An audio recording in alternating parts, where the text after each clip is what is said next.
Hello అండి, అందరికీ నమస్కారం. మా కిచెన్కి స్వాగతం. ఈరోజు కూడా మరో మంచి రెసిపీని మేము ముందుకైతే తీసుకొచ్చానండి.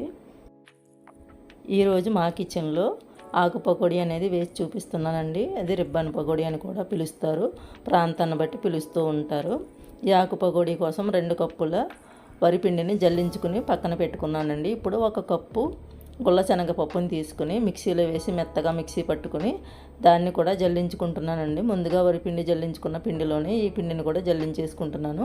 ఇప్పుడు 1 కప్పు శనగపిండిని కూడా తీసుకుని అదే పిండిలో జల్లించుకుంటున్నాను.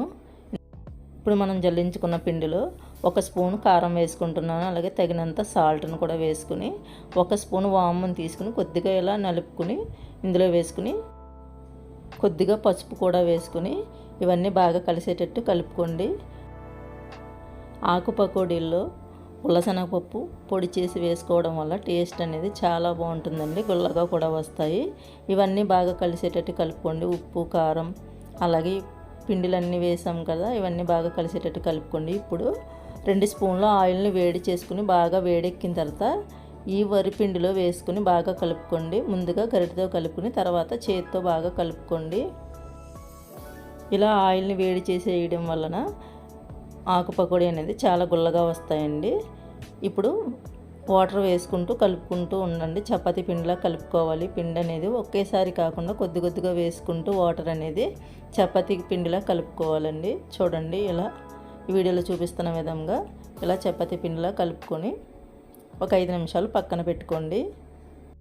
జంతికలు వేసే గొట్టం ఉంటుంది కదా, దాంట్లో ఆకు పకోడీ ప్లేట్ వేసుకుని ఇలా కొద్దిగా పిండి తీసుకుని ఆ గొట్టంలో పెట్టి క్లోజ్ చేసిన తర్వాత ఈ ఆకు పకోడీ అనేది వేసుకోవాలండి. ముందుగానే ఆయిల్ అనేది స్టవ్ మీద పెట్టి వేడి చేసుకున్నాను. ఇప్పుడు వేడెక్కిన తర్వాత ఈ పిండిని మనం జంతికలు ఏ విధంగా అయితే వేసుకుంటామో అలాగే వేసుకోండి. ఆయిల్ అనేది వేడెక్కాలండి, లేదంటే ఈ ఆకు పకోడీ అనేది సరిగ్గా రాదు. ఇలా వేసుకున్న తర్వాత ఒక 5 నిమిషాల వరకు కదపకుండా అలానే ఉంచేయండి. అప్పుడే మనకి పకోడీ అనేది విరుకుపోకుండా బాగా వస్తుంది. ఈ ఆకు పకోడీ చేయడం కూడా చాలా సింపుల్గా చేసేయచ్చండి. 10 నిమిషాల్లో ఇవే వేసేసుకోవచ్చు. మనం బయట నుంచి తెచ్చుకుంటే ఆయిల్ అనేది క్వాలిటీ ఉండదు, అలాగే వాడిన ఆయిలే మళ్ళీ వాడుతూ ఉంటారు. కాబట్టి ఇలా ఇంట్లోనే పిల్లలకి చేసి పెట్టారంటే హెల్తీగా ఉంటారు. ఇవి ఒకసారి చేసి పెట్టామంటే 15 రోజులైనా కూడా పాడవకుండా ఉంటాయండి.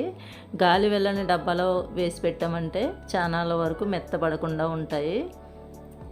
పిల్లలు కూడా చాలా ఇష్టంగా తింటారు. చాలా బాగా వచ్చాయి. గుల్ల శనగపప్పు పొడి చేసి వేయడం వల్ల టేస్ట్ అనేది చాలా బాగుంది.